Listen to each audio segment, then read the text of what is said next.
Hello everyone, welcome back to Let's Chess Champion. Today we are going to look at the fascinating game from Norway chess between India's Grandmaster Praggnanandhaa and the former world champion Magnus Carlsen. Whenever Magnus Carlsen is playing, the entire chess world pays attention. But in this game, Praggnanandhaa showed incredible fighting spirit and positional understanding.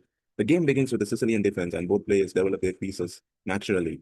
The first interesting moments comes when Pragg plays h4, showing his intention to gain space on the king side and create attacking chances. Magnus responds calmly and continues his development. A few moves later, Pregg's castle queenside.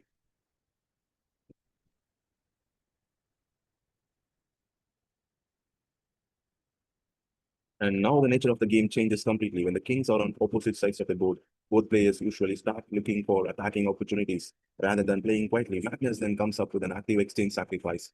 Rook takes c3. This is a typical grandmaster decision. He is willing to give material in order to gain activity and long-term compensation.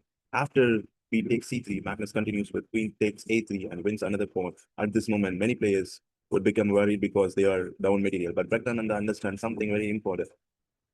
In dynamic position, activity is more important than material. Instead of chasing pawns, he focuses on activating his pieces and increasing pressure. Then comes the strong move, e5,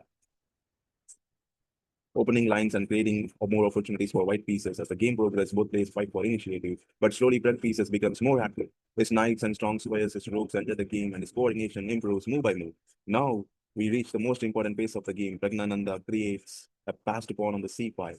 This passed pawn becomes the art of white strategy. Strong players don't simply count material; they ask a deeper question: what is the most important feature of the position? In this game, the answer is the c passed pawn.